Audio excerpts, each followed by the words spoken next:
உங்களுடைய தங்கம் வெள்ளி வைர நகைகளை உடனே செல் பண்ணுமா? நம்பிக்கையான நிறுவனம் Max Gold. Call 04445454545. Max Gold, cash for gold. அந்த 40 கிலோமீட்டர் ஸ்பீடில் பிரேக் அடிக்கும் போது ரெண்டு வண்டியுமே 40 கிலோமீட்டர் வேகத்தில் நம்ம ஓட்டி பார்த்துட்டு அதுக்கப்புறம் ஒரு பர்டிகுலர் பாயிண்ட்ல பிரேக் அடிக்கணும் அப்படிங்கிறத பாயிண்டாக வச்சிருந்தோம். இப்போ பிரேக் அடிச்சு பார்க்கும்போது நமக்கு பார்த்தீங்கன்னா இதில் இந்த ரெண்டு வண்டியில் எந்த வண்டியால் ரொம்ப சின்ன ரேடியஸ்லேயே ஒரு சர்க்கிள் உருவாக்க முடியும் அதை நம்ம ஈஸியாக செஞ்சு பார்க்கும் போதே தெரிஞ்சிச்சு. ஒரு சென்னை டிராஃபிக்கில் பைக்குக்கோ ஸ்கூட்டருக்கோ 25 கிலோமீட்டர் ரேஸ் வைக்க போகிறோம். இந்த ரேஸில் மைலேஜில் எது நல்லா பெர்ஃபார்ம் பண்ணுது, டிராஃபிக்கில் எது கன்வீனியண்ட்டாக இருக்குது, ஓட்டுறதுக்கு எது சூப்பராக இருக்குது, இப்படி எல்லா விஷயங்களும் கம்ப்ளீட்டாக செக் பண்ணி பார்க்க போகிறோம். வாங்க பார்க்கலாம்.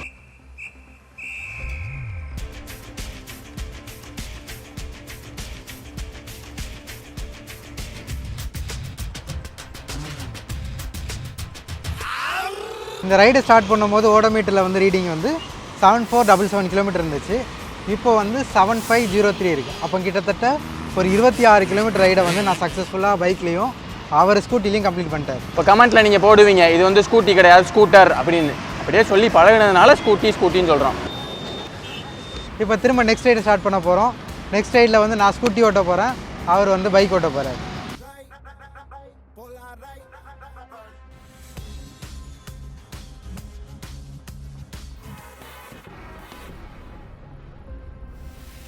மற்ற விஷயங்களை வந்து நம்ம உள்ளே போய் பார்க்கலாம். 2020-21 இந்தியா முழுக்க விற்பனையான டூ வீலர்ஸில் கியர் இல்லாத அந்த ஸ்கூட்டரோட விற்பனைங்கிறது அந்த ஒட்டுமொத்த டூ வீலர்ஸில் 30% இருந்திருக்கு. அதுவே அடுத்த 5 வருஷத்தில் 30ங்கிறது 35% அதிகமாக இருக்குது. இன்னும் அடுத்தடுத்த வருடங்களில் இந்த ஸ்கூட்டருடைய சேல்ஸுங்கிறது தொடர்ந்து அதிகமாகிட்டே போகும் அப்படின்னு சொல்லிட்டு Indian Society of Automobile Manufacturer சொல்கிறாங்க. இந்த மனமாற்றம் எதனால் நடந்திருக்குங்கிறத மக்கள்கிட்ட நேரடியாக கலாய்வு பண்ணி பார்த்தோம். அவங்க சில விஷயங்கள் பதிவு பண்ணுறாங்க.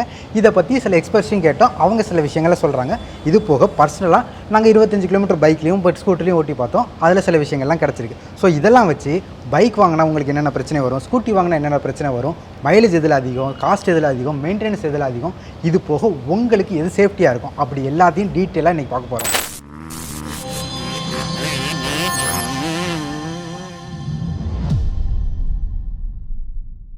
இதுக்காக நம்ம வந்து ஒரு கியர் வண்டி, கியர் இல்லாத ஸ்கூட்டர் ரெண்டுமே சூஸ் பண்ணியிருக்கோம். என்ன வண்டி அப்படின்னு பார்த்தீங்கன்னா பல்சர் 125, ஜூபிட்டர் 125. எதனால் இது ரெண்டுத்தையும் எடுத்துருக்கோம்னா ரெண்டுமே ஒரே சிசியில் இருக்குது. அது போக ரெண்டுமே கிட்டத்தட்ட ஒரு வருஷத்துக்கு முன்னாடி தான் வாங்கியிருக்கோம். ரெண்டுமே ஒரு 7000-லேருந்து 7500 கிலோமீட்டர் தான் ஓடி இருக்குது. இந்த மாதிரி நிறைய சிமிலாரிட்டிஸ் நம்ம ஆஃபீஸில் இருக்கவங்ககிட்ட இருக்குது அப்படிங்கிறதுனால இந்த ரெண்டு வண்டியும் எடுத்திருக்கோம். இப்போது ஒரு வண்டி வாங்க போகிறோம்னா ஃபஸ்ட்டு விஷயமா நம்ம என்ன பார்க்க போகிறோம் அப்படின்னா காஸ்ட்டு தான். இப்போ இந்த ரெண்டுத்தோட காஸ்ட் என்ன? இந்த டிவிஎஸ் ஜூபிட்டரோட காஸ்ட் பார்த்தீங்கன்னா ஆன் ரோடு ப்ரைஸ் வந்து 1,17,000 வந்திருக்கு. இந்த பல்சர் 125 கொஞ்சம் தான் அதிகம், 1,18,000 வாங்கியிருக்காங்க. ரெண்டுத்துமே ஆன் ரோடு ப்ரைஸ் தான் இது. ஸோ ஆன் ரோடில் இன்சூரன்ஸ் எல்லாமே கவர் பண்ணி இந்த ரேட்டுக்கு வந்து நின்றுருக்கு. ஸோ கிட்டத்தட்ட ப்ரைஸும் சிமிலராக இருக்குங்கிறனால தான் இந்த ரெண்டு வண்டியை நம்ம வந்து சூஸ் பண்ணியிருக்கோம். ஆனால் இதில் கிடைக்கக்கூடிய ஃபீச்சர்ஸ் வேறு மாதிரி இருக்குது, அதை பின்னாடி நம்ம பார்ப்போம். விலைக்கு அப்புறம் ரொம்ப முக்கியமான விஷயம் மைலேஜ். இப்போ மக்கள் மைலேஜ் பற்றி என்ன சொல்கிறாங்க? மைலேஜ் வைஸ் பார்த்தோம்னா பைக்கு பெஸ்ட்டாக இருக்குது. பைக்கை பொறுத்த வரைக்கும் என்னென்னா நம்ம வந்து ஒரு 1000 ரூபாய்க்கு பெட்ரோல் போட்டால் எனக்கு ஒரு மாதம் வரைக்கும் நான் அதை வச்சு கூட்டிடுவேன். ஸ்கூட்டினா தாங்காது. Bike sir mileage is also concern. ஸ்கூட்டின்னா உங்களுக்கு மைலேஜ் ட்ராப் ஆகும், பைக்குனா மைலேஜ் எதிர்பார்க்குறவங்க பைக் தான் பெஸ்ட்டு. இப்போ மக்கள் இதில் கன்க்ளூஷனாக பார்த்தோன்னா மைலேஜ் வந்து ஸ்கூட்டியை காட்டிலும் பைக்கில் தான் கொஞ்சம் அதிகமாக இருக்கிறதா மக்களும் ஃபீல் பண்ணுறாங்க.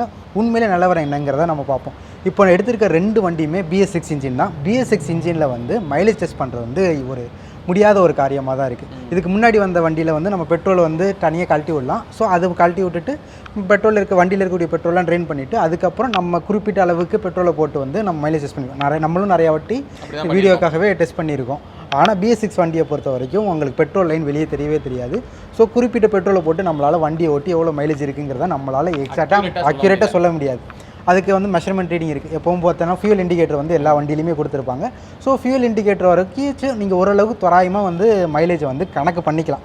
ஆனால் நம்ம இந்த வீடியோவில் என்ன கணக்கு பண்ணியிருக்கோம்னா ஆவரேஜ் ஃபியூல் எக்கனாமி. இந்த ரெண்டு வண்டியிலையுமே ECU தான் யூஸ் பண்ணியிருக்காங்கிறதுனால அந்த ECU வந்து ஒரு தோராயமாக கணக்கு பண்ணியிருக்கோம். இத்தனை லிட்டர் பெட்ரோல் உள்ளே வந்திருக்கு, அதில் ஆவரேஜாக 1 லிட்டர் பெட்ரோலுக்கு இவ்வளோ மைலேஜ். இந்த ஒரு 1000 கிலோமீட்டர் ஓட்டியிருக்கோம் இல்லை 2000 கிலோமீட்டர் ஓட்டியிருக்கோம், அந்த கிலோமீட்டருக்கு இவ்வளோ மைலேஜ் வந்து வண்டி கொடுத்துருக்குங்கிற மாதிரி ECU கணக்கு ஒன்று வந்து டிஸ்பிளேயில் வந்து காமிக்கும். அந்த கணக்கு வச்சு நம்ம ப்ரொசீட் பண்ணால் பார்த்தா கூட நம்ம டிவிஎஸ் ஜூபிட்டர் எடுத்துக்கிட்டிங்கன்னா அதோட மைலேஜ் வந்து 43.6 இருக்குது. இதை வந்து ஆவரேஜ் ஃபியூல் எக்கனாமி.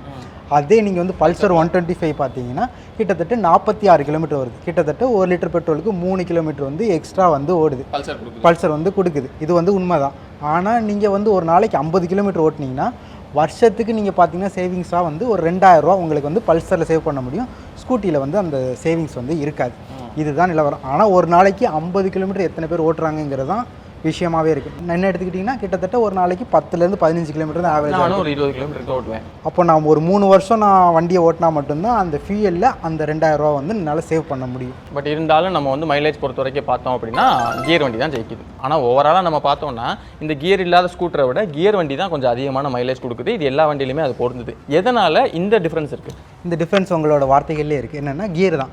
நீங்கள் பைக் எடுத்துக்கிட்டிங்கன்னா அதில் வந்து கியர் மூலமாக தான் இன்ஜினில் இருக்கக்கூடியது வந்து வீலுக்கு டிரான்ஸ்மிட் ஆகும். இது போக நடுவில் செயின் ப்ராக்கெட் இருக்கும். இந்த எல்லா இடங்கள்லையும் இன்ஜின் எவ்வளோ பவர் கொடுக்குதோ அது முடிஞ்ச அளவுக்கு 100% எஃபிஷியண்ட்டாக பின்னாடி இருக்கக்கூடிய வீலுக்கு வந்து ட்ரான்ஸ்ஃபர் ஆகிடும். அதுவே ஸ்கூட்டி பார்த்தீங்கன்னா முன்னாடி இருக்கக்கூடிய இன்ஜின்லேருந்து பின்னாடி இருக்கக்கூடிய வீலுக்கு பெல்ட் வழியாக தான் டிரான்ஸ்மிட் ஆகும்.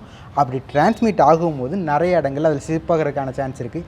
இது போக ஸ்கூட்டி வந்து ஆட்டோமேட்டிக்காக தான் அந்த ஸ்பீடு டார்க் வந்து அட்ஜஸ்ட் பண்ணிக்கும். இப்படி அட்ஜஸ்ட் பண்ணுறதுனால நம்ம எந்த இடத்துல டார்க் அதிகமாக தேவை இருக்கோ அந்த இடத்துல அந்த டார்க் வர்றதுக்கு கொஞ்சம் லேட் ஆகும்.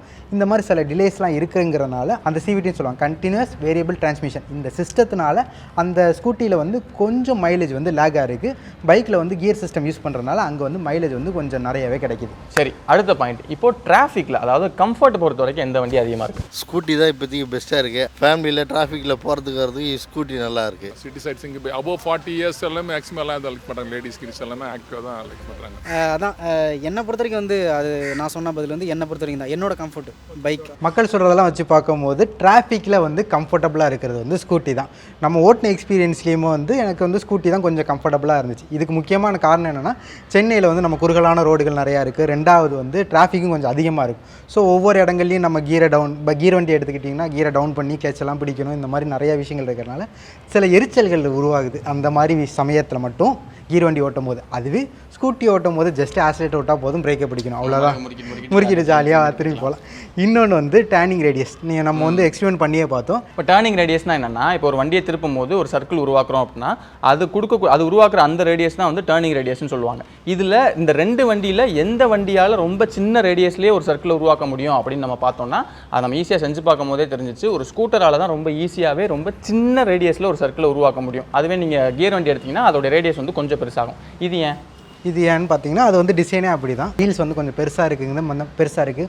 நீளமும் கொஞ்சம் நீளமாக இருக்குங்கிறதுனால அந்த ஸ்கூட்டியை கம்பேர் பண்ணும்போது பைக்கில் வந்து டேர்னிங் ரேடியஸ் வந்து கொஞ்சம் அதிகமாக இருக்கும். ஸோ நீங்கள் டிராஃபிக்கில் ஒரு யூட்டர்ன் எடுக்கணும், இல்லை டிராஃபிக்கில் வந்து டக்குன்னு வளைக்கணுங்கிற பட்சத்தில் வந்து உங்களுக்கு ஸ்கூட்டியை காட்டிலும் பைக் வந்து கொஞ்சம் கஷ்டமாக இருக்கும். பைக்குக்கு வந்து கொஞ்சம் நிறைய இடம் தேவைப்படும். ஸ்கூட்டி வந்து கம்மியான இடத்துல ஈஸியாக உங்களால் பூந்துட்டு போக முடியும். இதனால் டிராஃபிக்கில் வந்து ஸ்கூட்டி ஓட்டும் போது உங்களுக்கு வந்து ஒரு ஆடட் அட்வான்டேஜ் கிடைக்கும். ரெண்டாவது வந்து பொருட்கள் வைக்கிறது. ஸ்கூட்டி தான் கொஞ்சம் கன்வீனியண்ட்டாக இருக்கும், கொஞ்சம் திங்ஸும் கேரி பண்ணலாம். ஸ்கூட்டினா லைக் லோட் எடுத்துகிட்டு போகிறதுக்கு அதுக்கெல்லாம் யூஸ் ஆகும். ஆக்டிவாக தான் சூப்பர். ஏன்னா லக்கேஜ் உள்ளே வச்சுக்கலாம், ஒரு தண்ணி கேன் வச்சுக்கலாம், ஒரு லக்கேஜ் அரிசி மூட்டோட வச்சுக்கலாம். முன்னாடி பொருட்கள் வைக்கிறது அப்சல்யூட்லி எல்லாரும் சொல்லக்கூடிய ஒரே பாயிண்ட் என்னென்னா, இதை வந்து நிறையா லேடிஸ்டையும் கேட்டோம். லேடிஸ் கம்ஃபர்டபுளாக நாங்கள் பொருள்லாம் வச்சுட்டு போனோம்னா கண்டிப்பாக ஸ்கூட்டி தான், பைக்லாம் யூஸ் பண்ணவே அதுக்கு வந்து கம்ஃபர்டபுளாகவே இருக்காதுங்கிற மாதிரி பதிவு பண்ணியிருந்தாங்க. அது வந்து ஈஸியான வாஸ்தவமான பேச்சு தான். ஸ்கூட்டியை பொறுத்த வரைக்கும் முன்னாடி நிறைய ஸ்பேஸ் இருக்கும், உங்களால் வந்து ஈஸியாக பொருட்களை வச்சுட்டு எடுத்துகிட்டு போக முடியும். ஆனால் இப்போது நம்ம இதுலேயே இந்த டிராஃபிக் விஷயத்தில் இன்னொரு விஷயம் கவனிக்கணும். என்னென்னா, இப்போ ரெகுலராகவே கியர் வண்டி மட்டுமே ஓட்டி பழகின நிறைய பேர்ட்டு கேட்டோம்னா எனக்கு அதெல்லாம் ஒரு பிரச்சனையே இல்லை அப்படிங்கிற மாதிரி சொல்லுவாங்க. நான் வந்து பைக் தான் வச்சுருக்கேன். நான் டிராஃபிக் இருக்கிறதுனால எனக்கு பைக்னால் ஈஸியாக இருக்கும். எல்லாருமே சொல்கிறது எல்லாருமே அதனை ப்ரிஃபர் பண்ணுறது என்னென்னா ஸ்கூட்டி தான். என்னை பொறுத்த வரைக்கும் வந்து அது நான் சொன்ன பதில் வந்து என்னை பொறுத்த வரைக்கும் தான் என்னோட கம்ஃபர்ட் பைக். அது வந்து ரொம்ப ரெகுலராக அவங்களுக்கு அதுதான் அப்படிங்கிற மாதிரி இருக்கிறவங்களுக்கு அது எப்பயுமே பிரச்சனையாக இருக்க போகிறதில்ல. பட் நீங்கள் ஓவராலாக நீங்கள் பார்த்தீங்க, நாம கேட்டவங்ககிட்டையுமே சரி, மெஜாரிட்டியாக நம்ம வரக்கூடிய பதில் என்னென்னா கம்ஃபர்ட் பொறுத்த வரைக்கும் கியர் இல்லாத அந்த ஸ்கூட்டர் தான். அடுத்த முக்கியமான பாயிண்ட்டு சேஃப்டி கன்சர்ன்ஸ். இப்போ சேஃப்டி கன்சர்ன்ஸில் யார் ஜெயிக்கிறா? சேஃப்டி கன்சர்னில் நம்ம ஃபஸ்ட்டு பார்க்க வேண்டிய முக்கியமான விஷயம் என்னென்னா பிரேக்கு தான். இப்போ பிரேக்கப் எடுத்துக்கிட்டிங்கன்னா ரெண்டுத்துலேயுமே டிஸ்க் பிரேக்கும் வருது, ட்ரம் பிரேக்குமே வருது. ரெண்டு சைடுமே டிஸ்க் பிரேக் வைக்கிற மாதிரி இருக்குது, ரெண்டு சைடும் ட்ரம் பிரேக் வைக்கிற மாதிரி இருக்குது. 1,17,000 ப்ரைஸிங்கில் பார்த்தீங்கன்னா நம்ம டிவிஎஸ் ஜூபிட்டர் எடுத்துருக்கோம். அந்த ப்ரைஸிங்கில் ரெண்டு சைடுமே ட்ரம் பிரேக் இருக்க மாதிரியான சிஸ்டம் தான் நமக்கு கிடச்சிருக்கு. ஆனால் பல்சரை பார்த்தீங்கன்னா ஃப்ரண்ட்டில் வந்து உங்களுக்கு டிஸ்க் பிரேக் இருக்குது. டிஸ்க் பிரேக் வந்து ட்ரம் பிரேக்கோட ஒரு எஃபிஷியண்டான விஷயம். நம்ம டெஸ்ட் பண்ணி பார்த்ததுலேயும் அதுதான் தெரிஞ்சிச்சு. நம்ம ஸ்கூட்டியை வந்து ஒரு 40 கிலோமீட்டர் வரைக்கும் ஸ்பீடு வரைக்கும் ஓட்டி வந்து ரெண்டு வண்டியுமே 40 கிலோமீட்டர் வேகத்தில் நம்ம ஓட்டி பார்த்துட்டு அதுக்கப்புறம் ஒரு பர்டிகுலர் பாயிண்ட்டில் பிரேக் அடிக்கணும் அப்படிங்கிறத பாயிண்ட்டாக வச்சுருந்தோம். இப்போ பிரேக் அடித்து பார்க்கும்போது நமக்கு பார்த்தீங்கன்னா நம்ம ஜூபிட்டர் வந்து ஒரு 8 மீட்டர் கிட்ட தள்ளி போய் நின்று தான் ஸ்டாப் ஆச்சு.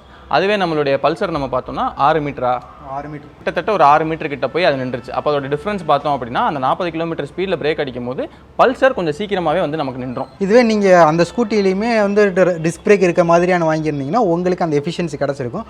ஆனால் அதுக்காக நீங்கள் வந்து ஒரு எக்ஸ்ட்ரா ஒரு 3000-4000 செலவு பண்ணுற மாதிரி இருக்கும். ஸோ காஸ்ட் எஃபிஷியண்ட்டாக உங்களுக்கு எதில் பிரேக் வந்து அதிகமாக கிடைக்குதுன்னு பார்த்தீங்கன்னா பைக்ஸில் தான் உங்களுக்கு கொஞ்சம் ஈஸியாகவே அதிகமாகவே கிடைக்குது. இதில் இன்னொரு முக்கியமான விஷயம் என்னென்னா நம்ம ஊர் ரோடில் வந்து மேடு பள்ளம் அதிகமாக இருக்கும். ஸோ அந்த மாதிரி இடங்களில் மேடு இருக்கா, மேட்டில் ரோடு இருக்கான்னு தெரியாத அளவுக்கு இருக்குது எங்கள் ஏரியாவில், பெருங்குடியிலலாம். உங்கள் ஏரியாவில் மட்டும் இல்லை, எங்கள் ஏரியாவில் அப்படி தான் இருக்குது பக்கத்தில். ஸோ இந்த மாதிரி இடங்களில் வந்து எது உங்களுக்கு சேஃப்டி அதிகமாக இருக்குதுன்னு பார்த்தீங்கன்னா அப்சல்யூட்டியாக உங்களுக்கு வந்து பைக்கு தான் இருக்குது. இதுக்கு காரணம் பார்த்தீங்கன்னா பைக்கில் வந்து உங்களுக்கு வந்து நல்ல பெரிய வீல் இருக்கும். இப்படி பெரிய வீல் இருக்குங்கிறதுனால ஒரு சின்ன பள்ளம் வந்தாலும் அதில் மெஜாரிட்டி அதுக்கு ஃபுல்லாக உள்ளே இறங்காமல் ஈஸியாக மேலாப்லேயே வந்து கடந்து போயிடும். ஆனால் ஸ்கூட்டியை பொறுத்த வரைக்கும் வீல் ரொம்ப சின்னதாக இருக்கிறனால அது ஃபுல்லாக உள்ளே இறங்கி மேலே போகும். அப்படி மேலே போகும்போது உங்களுக்கு ஒரு டிஸ்கம்ஃபர்ட் ஏற்படும். இதே மாதிரி தொடர்ந்து இருக்குங்கிற பட்சத்தில் உங்களுக்கு ஸ்கூட்டியில் வந்து நிறைய அடி விழும். அப்படி விழும் போது உங்களுக்கு வந்து முதுகுவலி பிரச்சனைகள்லாம் வர்றதுக்கான சான்ஸு பைக்கை காட்டிலையும் ஸ்கூட்டியில் கொஞ்சம் அதிகமாக இருக்குது. ரெண்டாவது வந்து ஒரு இடத்துல வந்து தண்ணி அதிகமாக இருக்குது, இல்லை ஒரு சதன்னு ஒரு பகுதி இருக்குன்னா அந்த பகுதியில் நீங்கள் வண்டியை ஓட்டிகிட்டு போகும்போது உங்களுக்கு வந்து கண்ட்ரோல் வந்து எந்த வண்டியில் பெரிய வீல் இருக்கோ அதில் தான் ஈஸியாக கிடைக்கும். அப்படி பார்க்கும்போது பைக்கில் தான் ஸ்கிட் ஆகிறதுக்கான சான்ஸ் கம்மி. அதே ஸ்கூட்டியில் வந்து வீல் சின்னதாக இருக்குங்கிறனால ஈஸியாக ஒரு பெரிய மேடு பள்ளம் வந்துச்சுன்னா அந்த இடத்துல ஸ்கிட் ஆகிற சான்ஸ் வந்து ஸ்கூட்டியில் அதிகமாக இருக்குது. ஏன்னா ஸ்கூட்டியில் நிறையா வாட்டி நான் வந்து ஸ்கிட் ஆகியிருக்கேன். பைக்கில் வந்து அவ்வளோவா ஸ்கிட் ஆனதே இல்லை. மேக்ஸிமம் எவ்வளோ சகதியாக இருந்தால் கூட அதில் வந்து ஒரு பேலன்ஸ் கிடச்சி ஈஸியாக அதை தாண்டி போகிற மாதிரியான சிச்சுவேஷன் தான் இருக்குது. ஸோ இந்த விஷயங்களில் பார்க்கும்போது பைக்கு தான் வந்து ரெண்டுத்துலேயுமே ஒரு கிளியரான வின்னராக தெரியுது. ஆனால் இதில் என்னென்னா இவர் சொன்னது வந்து சின்ன பாட் ஹோல்ஸ், நம்ம ஏரியாவில் இருக்கிறதெல்லாம் சின்ன பாட் ஹோல்ஸாக இருக்கா? இத்தத்தண்டி பாட் ஹோல்ஸாக இருக்குது. அதுவே வந்து மேடு பள்ளம் பார்த்தீங்கன்னா மலை முகடுகள் மாதிரி இத்தத்தண்டியாக இருக்குது. ஸோ அதெல்லாம் வச்சு பார்த்தீங்கன்னா நீங்கள் எந்த வண்டியை வச்சாலும் சரி, கியர் வண்டியாக இருந்தாலும் சரி, ஸ்கூட்டராக இருந்தாலும் சரி, அதில் வந்து கிளியர் வின்னராக இருக்கிறது பார்த்தீங்கன்னா நம்ம ஏரியாவுடைய மேடு பள்ளங்கள் தான். அதனால் அதை தயவு செஞ்சு யாராக இருந்தாலும் சரி, யார் மெயின்டைன் பண்ணுறீங்களோ இந்த பெருங்குடி துறப்பாக்கத்தில் இருக்கிற ரோடெல்லாம் கொஞ்சம் ஒழுங்காக போட்டு தொலைங்கயா, ரொம்ப கண்டிப்பாக இருக்குது. இப்போ மெயின்டைன் பண்ணுங்கன்னு சொன்னாங்கன்னா அது இன்னொன்று என்ன பண்ணுறாங்கன்னா இந்த இடத்துல குழியாக இருக்குது, நான் அந்த இடத்த சரி பண்ணுறேன்னு சொல்லிட்டு அங்கெல்லாம் தாரை போட்டு அதை மேடாக்கி விட்றாங்க. அப்போ மற்ற இடத்த விட அது கொஞ்சம் மேடாகவே இருக்குது, அது இன்னுமே டிஸ்கம்ஃபர்ட்டாக தான் இருக்குது. ஒரு நேரான ரோடு போடுறதில்ல உங்களுக்கு என்ன பிரச்சனை எனக்கு புரியவே இல்லை. சரி விடுங்க, போயிட்டு போகுது. இது பல வருஷமாக நம்ம சொல்லிகிட்டே இருக்கோம். இப்போ அடுத்த பாயிண்ட்டுக்கு போயிடுவோம். மெயின்டெனன்ஸில் யார் ஜெயிக்கிறா? மெயின்டெனன்ஸை பொறுத்த வரைக்கும் நிறைய மிக்சடான கருத்துகள் இருக்குது. மக்களை பொறுத்த வரைக்கும் என்ன நினைக்கிறாங்கன்னா, ஆனால் மெயின்டெனன்ஸு உங்களுக்கு எது பெட்டராக இருக்குது? என் பைக்கு தான். இது வந்து ஒன்ஸ் ரிப்பேர் ஆனால் ரொம்ப ப்ராப்ளம் நிறையா ஆகுது. மைலேஜ் வைஸு பைக்கு பெஸ்ட்டு, மற்ற மெயின்டெனன்ஸுக்கு தான் பைக்கு தான். பைக்கோட ஸ்பேர் பார்ட்ஸு ரொம்ப கம்மியாக கிடைக்கும். ஸ்கூட்டிக்குன்னா கொஞ்சம் அதிகமாக கிடைக்கும். மெயின்டெனன்ஸ் உங்களுக்கு எப்படி இருக்குது? கம்மியாக வரும். பைக் வந்து கொஞ்சம் ஜாஸ்தியாக வரும். ஸ்கூட்டிக்கு அதிகமாகும்னு சொல்லி நான் மெக்கானிக் சொல்லி நான் கேட்டிருக்கேன். ஸ்கூட்டி பொறுத்த வரைக்கும் மெக்கானிக் வந்து அதிகமாகும், பைக்கை பொறுத்த வரைக்கும் கம்மியாகும். நான் யூஸ் பண்ணுறது வந்து 100 cc இருக்கிற பைக் தான். பைக்கை கம்பேர் பண்ணும்போது ஸ்கூட்டியில் வந்து மெயின்டெனன்ஸ் கொஞ்சம் ஜாஸ்தியாக இருக்கிற மாதிரி ஃபீல் பண்ணுறாங்க. ஆனால் மெக்கானிக்கிட்ட கேட்கும் போது அப்படிலாம் ஒன்றும் இல்லைங்கிற மாதிரி சொல்கிறாங்க. அதை நீங்களே பார்த்துட்டு வாங்க. மெயின்டெனன்ஸ் காஸ்ட் இப்போ ஒரு 5 வருஷம் ஆகுது. மெயின்டெனன்ஸ் காஸ்ட் ஸ்கூட்டியில் அதிகமாக இருக்குமா, பைக்கில் அதிகமாக? இல்லை, ஸ்கூட்டியில் அதிகமாக இருக்கும் சார். பைக்கை விட ஸ்கூட்டி தான் அதிகமாக இருக்கும். ஏன், என்ன மாதிரியான பார்ட்ஸ் அதிகமாக இருக்கும்? அதில் வந்து பைக்குன்னா அப்படி கிடையாது, உங்களுக்கு மேக்ஸிமம் ரொம்ப கம்மி, அதாவது செலவு கம்மின்னு பார்த்தா பைக்கில் கம்மி தான். இதில் வந்து மெயின்டெனன்ஸ் காஸ்ட்டு ஜாஸ்தியாக இருக்கும், இதில் கம்மியாக இருக்கும். ஸ்கூட்டி தான் கம்மியாக இருக்கும், பைக்கு தான் கொஞ்சம் அதிகமாக இருக்கும். ஏன்னா அது வந்து எவ்வளோ வேல்யூ இருக்கோ அதுக்கேற்ற மாதிரி உங்களுக்கு ஆகும். ஆனால் யூஸ்ன்னு பார்த்தீங்கன்னா பைக்கு தான் அதிக செலவு, ஸ்கூட்டி அவ்வளோ இருக்காது. இப்போது நாங்கள் பொதுவாக பார்க்கும்போதே ஸ்கூட்டியில் வந்து மெயின்டெனன்ஸ் காஸ்ட் வந்து ரொம்ப அதிகம் பைக்கை கம்பேர் பண்ணும்போது. உண்மையில் நிலவரம் அப்படி தான் இருக்கும். டிரைவிங் போகும்போது வந்து ஸ்கூட்டி மெயின்டெனன்ஸ் அதிகமாக தான் இருக்கும். பைக்கு வந்து அந்தளவுக்கு உங்களுக்கு வந்து மெயின்டெனன்ஸ் கம்மி தான். பைக் மெயின்டெனன்ஸ் கம்மி தான். இப்போ நான் ஷார்ட் டிரைவில் இங்கே டிராஃபிக்குள்ளேயே ஓட்டுறேன். ஒரு 3 வருஷம் நான் ஸ்கூட்டி யூஸ் பண்ணுறேன், 3 வருஷம் வந்து ஒரு பைக் யூஸ் பண்ணுறேன். எதில் வந்து மெயின்டெனன்ஸ் காஸ்ட் அதிகமாக இருக்கும், எதில் கம்மியாக இருக்கும்? ஸ்கூட்டியில் உங்களுக்கு மெயின்டெனன்ஸ் கம்மியாக இருக்கும். மெயின்டெனன்ஸ் கம்மியாக இருக்கும். பைக்கில் மட்டும் உங்களுக்கு மெயின்டெனன்ஸ் அதிகமாக தான் இருக்கும். ஆமாம், மெயின்டெனன்ஸ் காஸ்ட் அதிகமாக இருக்கும். ஏன்னா அதில் வந்து சைனீஸ் பேக்கெட் இருக்குது, மற்ற ஸ்பாட்ஸ்லாம் வந்து ரேட்டு கொஞ்சம் காஸ்ட்லியாக தான் இருக்கும். ஸ்கூட்டியில் பொறுத்தவரைக்கும் அந்த காஸ்ட்டு கம்மியாக தான் இருக்கும். பெல்ட்டெல்லாம் அந்தளவுக்கு போகாது. நம்ம அது கரெக்டாக மெயின்டைன் பண்ணிங்கன்னா உங்களுக்கு வந்து அந்த காஸ்ட் அதிகமாக ஆகாது, கம்மியாக தான் ஆகும். இப்போ நிஜமாலே என்ன நடக்குது? அப்போது நிஜமாலே பார்த்தீங்கன்னா பைக்கை காட்டிலையும் ஸ்கூட்டியை கம்பேர் பண்ணும்போது ஸ்கூட்டிக்கு வந்து அதிகமான டைம் ஃப்ரீக்வன்சியில் வந்து மெயின்டெனன்ஸ் விடணும். உதாரணத்துக்கு நீங்கள் ஒரு பைக்கை வந்து 2500 3000 கிலோமீட்டர் வந்து ஒரு மெயின்டெனன்ஸ் விட்றீங்கன்னா ஸ்கூட்டி வந்து அதுக்கு 500 கிலோமீட்டர் முன்னாடி, அதாவது 2000 2500 கிலோமீட்டருக்குள்ளே மெயின்டெனன்ஸ் விட்டாகணும் அப்படி கம்பெனிக்காரங்களே சொல்கிறாங்க. அப்படி பார்க்கும்போது ஸ்கூட்டி வந்து ரொம்ப ஒரு 4 வாட்டி மெயின்டெனன்ஸ் பைக் விட்றீங்கன்னா ஸ்கூட்டியில் ஒரு 5 வாட்டி விடுற மாதிரியான இருக்கும். அப்படி பார்க்கும்போது காஸ்ட் வந்து ஸ்கூட்டிக்கு கொஞ்சம் அதிகமாகிற மாதிரி தெரியும். ஆனால் பெருசாக டிஃப்ரென்ஸ் இருக்காது. ஒரு 200ரூவாலேருந்து 300ரூவா வரைக்கும் அந்த 5 மெயின்டெனன்ஸ் சேர்த்து பார்த்தீங்கன்னா ஒரு 400ரூவா வரைக்கும் டிஃப்ரென்ஸ் வந்து மேக்ஸிமம் வர்றதுக்கான சான்ஸ் இருக்குது. ஆனால் ஸ்கூட்டியை பொறுத்த வரைக்கும் உங்களுக்கு வந்து மேக்ஸிமம் வந்து மூவிங் பார்ட்ஸில் வந்து மெட்டல்ஸ் வந்து கம்மியாக தான் இருக்கும். அதிகமாக பெல்ட்டில் தான் டிரான்ஸ்மிஷன் வந்து நடக்குங்கிறனால அதில் வந்து ஸ்பேர் பார்ட்ஸோட காஸ்ட் வந்து ஸ்கூட்டியில் கொஞ்சம் கம்மியாக இருக்கும். ஆனால் பைக்கில் பார்த்தீங்கன்னா நிறைய இடங்களில் மெட்டல் பார்ட்ஸ் இருக்கும், அதுக்கு போதுமான ஆயில் போடணும், இந்த மாதிரி நிறைய விஷயங்கள் இருக்குங்கிறனால ஏதாவது ஒரு பெரிய பிரச்சனை ஸ்கூட்டிலையும் சரி பைக்லேயும் வருதுன்னா அந்த மாதிரி சமயங்களில் பைக் வந்து கொஞ்சம் அதிகமாக செலவு வைக்கும், ஸ்கூட்டியில் வந்து ஒரு கொஞ்சம் கம்மியான செலவு வரும். ஏன்னா கொஞ்சம் மெட்டல் பார்ட்ஸ் அதிகமாக இருக்குது. மெட்டல் பார்ட்ஸ் அதிகமாக இருக்குது. அப்போ இங்கே வந்து உங்களுக்கு ஸ்கூட்டி தான் ரெண்டுமே ஆவரேஜாக இருக்குது. உங்களுக்கு ரெண்டுத்தையும் பொதுவாக மெயின்டைன் பண்ணி ரெண்டுத்தையும் கரெக்டாக மெயின்டைன் பண்ணுறீங்கன்னா ரெண்டுத்தையும் ஒரே அளவுக்கான மெயின்டெனன்ஸ் காஸ்ட் தான் வரும். ஆனால் ஒரு பிரச்சனைன்னு வரும்போது உங்களுக்கு பைக்கில் வந்து கொஞ்சம் மெயின்டெனன்ஸ் காஸ்ட் வந்து ஜாஸ்தியாக இருக்கும். இதே இன்னும் நம்ம டீட்டெயில்டாக போனோம் அப்படின்னா கியர் வண்டி, ஸ்கூட்டர் இது ரெண்டில் எதை நானே மெயின்டைன் பண்ண முடியும்? ரெண்டுத்துலேயும் வந்து பொதுவாக ரெண்டுத்துலேயுமே ஆயில் சேஞ்ச் பண்ணுறது ஈஸி தான். கொஞ்சம் நீங்கள் வந்து அதுக்கு தகுந்தாப்பில் ஸ்பேனரு மற்ற டூல் கிட் மட்டும் வாங்கிட்டு வச்சிங்கன்னா நீங்கள் ஆயில் சேஞ்ச் பண்ணிக்கலாம். அப்புறம் பிரேக்கை வந்து லைட்டாக டைட் பண்ணி வச்சுக்கலாம். இவ்வளோ தான் நம்மளால் பண்ணக்கூடிய சரியான மெயின்டெனன்ஸ் விஷயம். அதை தாண்டி நீங்கள் வந்து பைக்கில் ஏதாவது சவுண்டு வருது, இல்லை பைக்கில் சின்னதாக இங்கே ஒரு இடத்துல லூஸ் இருக்குது, அந்த மாதிரி விஷயங்கள் டைட் பண்ணுறது வந்து நம்மளால் பண்ணிக்க முடியும். இதை தாண்டி இன்ஜின்குள்ளே சவுண்டு வருதுங்கிற பட்சத்தில் நம்மளே கலட்டி பார்க்கும்போது நமக்கு வந்து அவ்வளோ வேலைகள் தெரியாதுங்கிற பட்சத்தில் வந்து 2 இதை கலட்டினாலுமே ரிஸ்க் வந்து அதிகம் தான். ஸோ அப்போ பார்த்தோன்னா ரெண்டுமே கிட்டத்தட்ட ஈக்குவலாக தான் இருக்குது. ஓரளவுக்கு வேணால் நம்ம அந்த ஸ்கூட்டருக்கு ஒரு எட்ஜ் கொடுக்கலாம். இதே இப்போது நம்ம ஸ்கூட்டருக்கு எட்ஜ் கொடுத்தாலும் இதில் இன்னொரு கேள்வி எனக்கு வருது. என்னென்னா இந்த ஸ்கூட்டர் அதுக்கப்புறம் கியர் வண்டி இது ரெண்டில் எதை என்னால் அதிகமாக ஈஸியாக மெயின்டைன் பண்ணிட முடியும்? இப்போ நானே ஒரு ஸ்பேனர் இதெல்லாம் எடுத்துகிட்டு போயிட்டு என்னால் ஸ்கூட்டரை சீக்கிரமாக மெயின்டைன் பண்ண முடியுமா, இல்லைனா வந்து ஒரு கியர் வண்டியை ஈஸியாக மெயின்டைன் பண்ண முடியுமா? ரெண்டுத்துலையும் பார்த்தீங்கன்னா உங்களால் ஆயில் சேஞ்ச் பண்ணுறது வந்து ரெண்டுத்துலையும் கிட்டத்தட்ட ஒரே மாதிரி தான் இருக்கும். ஆனால் இதை தாண்டி நீங்கள் ஸ்கூட்டரை நீங்கள் அதுக்கு அடுத்த லெவலுக்கெல்லாம் போகிறங்கிற பட்சத்தில் உங்களுக்கு ஸ்கூட்டியை பொறுத்த வரைக்கும் அந்த பேனட்டெல்லாம் கலட்டி தான் வந்து உங்கள் உள்ளே இருக்கக்கூடிய மற்ற பார்ட்ஸ் எல்லாம் பார்க்க முடியும். ஸோ உங்களுக்கு ஸ்கூட்டியில் வந்து ஒரு எக்ஸ்ட்ரா வேலை இருக்குது, பைக்கில் வந்து அது வேலை இல்லை. ஸோ உங்களுக்கு ஆக்சசபிலிட்டி வந்து ஸ்கூட்டியில் காட்டிலும் பைக்கில் வந்து உங்களுக்கு வந்து ஈஸியாகவே இருக்கும். ஆனால் எல்லாராலையுமே அதை பண்ண முடியுமான்னு கேட்டிங்கன்னா அது கொஞ்சம் கேள்விக்குறி தான். அப்போ ஓவரால் மெயின்டெனன்ஸ் பார்த்தோம் அப்படின்னா இந்த கியர் இல்லாத ஸ்கூட்டர் கொஞ்சம் ஒரு எட்ஜ் எடுத்துக்குது. இது போக வேறு என்னென்ன பாயிண்ட்ஸ் இருக்குது? இவ்வளோ தான் முக்கியமான விஷயங்கள். பொதுவாக ஸ்கூட்டியும் பைக்கையும் கம்பேர் பண்ணும்போது ஸ்கூட்டியில் வீல் கொஞ்சம் சின்னதாக இருக்குங்கிறனால அதில் வந்து மேடு பள்ளங்கள் இந்த மாதிரி விஷயங்களில் வந்து உங்களுக்கு கம்ஃபர்ட் வந்து கொஞ்சம் கம்மியாக இருக்கிற மாதிரி தெரியும், அடிக்கடி அடி வாங்குற மாதிரி தெரியும். ஆனால் பைக்கில் வந்து கொஞ்சம் வீல் நல்லா பெருசாக இருக்குங்கிறனால அது வந்து அந்த மேடு பள்ளத்தில் ஈஸியாக அதோட ஷாக்கெல்லாம் உள்வாங்கிட்டு கொஞ்சம் கம்மியாக தான் மேலே கடத்தும். அதனால் உங்களுக்கு ஒரு ஸ்மூத்தான டிரைவிங் எக்ஸ்பீரியன்ஸ் வந்து பைக்கில் கிடைக்கும். ஸ்கூட்டியில் வந்து கொஞ்சம் டிஸ்கம்ஃபர்ட் வந்து நம்ம ஃபீல் பண்ணுற மாதிரி இருக்கும். பொதுவாக இவ்வளோ தான் விஷயம். நீங்கள் ஷார்ட் டிஸ்டன்ஸ் தான் உங்களுக்கு யூசேஜ் இருக்குது. ஒரு ஆஃபீஸ்க்கு பக்கத்தில் இருக்கக்கூடிய ஒரு ஆஃபீஸ்க்கு போயிட்டு திரும்ப வீட்டுக்கு வரீங்க, வர வழியில் மளிகை ஜாமா இல்லை தண்ணி கேன் 15-20 கிலோமீட்டர் ரேஞ்சுக்குள்ளே தான் நீங்கள் ஓட்டிக்கிட்டே இருக்க போகிறீங்க. டிராஃபிக் இருக்க போது அந்த இடத்துல ரோடு வந்து சின்னதாக தான் இருக்க போதுங்கிற பட்சத்தில் ஸ்கூட்டியே உங்களுக்கு போதுமானதாக இருக்கும். அதுதான் உங்களுக்கு கம்ஃபர்டபுளாகவும் இருக்கும். இல்லை என்னோடய ஒர்க்கே வந்து ரியல் எஸ்டேட் பண்ணுறேன், இல்லை நான் சேல்ஸ் பர்சனாக இருக்கேன், ஒரு நாளைக்கு 50 கிலோமீட்டருக்கு மேலே வண்டியை ஓட்டுவேன், இல்லை லாங் டிஸ்டன்ஸ்லாம் நான் ட்ராவல் பண்ணுவேங்கிற பட்சத்தில் உங்களுக்கு ஸ்கூட்டி கண்டிப்பாக செட் ஆகாது. ஏன்னா முதுகு வலி வர்றதுக்கான சான்ஸ் வந்து ஸ்கூட்டியில் வந்து அதிகமாக இருக்குது. இது போக உங்களுக்கு கம்ஃபர்ட் வந்து ஸ்கூட்டியில் இந்த மாதிரி நேரங்களில் வந்து உங்களுக்கு கம்மியாக தான் கிடைக்கும். ஸோ அந்த மாதிரி நேரங்களில் வந்து உங்களுக்கு பைக் ப்ரிஃபர் பண்ணுறது உங்களுக்கு பெஸ்ட் சாய்ஸாக இருக்கும். இது போக உங்களுக்கு எது கரெக்டாக இருக்கும் அப்படின்னு யோசிச்சிங்க அப்படின்னா இப்போ இந்த சொன்ன பாயிண்ட்ஸ் எல்லாமே இருக்குது.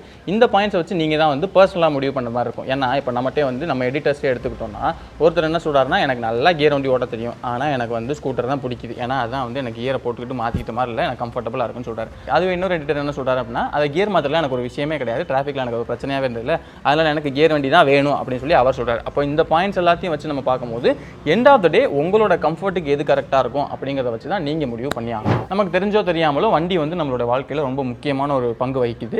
இப்போ இந்த வண்டியை பொறுத்த வரைக்கும் ஒரு 2 வருஷமோ 1 வருஷமோ முன்னாடி வந்து பஜாஜ் வந்து ஒரு விஷயம் சொன்னாங்க. அதாவது அவங்களுடைய ப்ரொடக்ஷனே மொத்தமாக வந்து குறைக்க போகிறோம் அப்படிங்கிற மாதிரி சொன்னாங்க. பஜாஜ் மட்டும் இல்லை, நிறைய கம்பெனிஸ் அப்படி சொன்னாங்க. ஏன் அப்படி சொன்னாங்கன்னு பார்க்கும்போது அதுக்கு மூல காரணமாக இருந்தது சைனா தான்.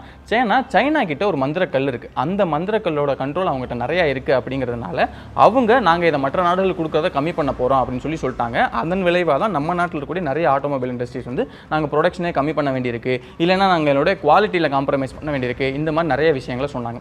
அப்படி என்ன மந்திரக்கல் அது? இப்போ அந்த மந்திரக்கல்லை வச்சு தான் சைனா இந்த மாதிரி ஆட்டோமொபைல் இண்டஸ்ட்ரி மட்டும் இல்லாமல் நிறைய நாடுகளை அவங்களுடைய கண்ட்ரோலுக்குள்ளே கொண்டு வரணும் அப்படின்னு சொல்லி நினைக்கிறாங்க. அது என்ன மந்திரக்கல்? இந்த மந்திரக்கல் இந்தியாவிலே இருக்குது, ஆனால் அதை எடுக்கிறதுல நிறைய முக்கியமான சிக்கல்கள்லாம் இருக்குது. அதெல்லாம் என்னென்ன அப்படிங்கிறத பற்றி ரொம்ப டீட்டெயிலான வீடியோ நாங்கள் 2 பேர் பண்ணியிருக்கோம். அதை பற்றி நீங்கள் தெரிஞ்சுக்கணும்னு நினச்சிங்கன்னா அதுக்கான கார்டு நான் சைடில் கொடுக்குறேன். அதை கிளிக் பண்ணிங்கன்னா நீங்கள் அந்த விஷயங்களை பற்றி ரொம்ப டீட்டெயிலாக தெரிஞ்சுக்கலாம். இன்னொரு நாள் இன்னொரு வீடியோவில் சந்திக்கிறோம்.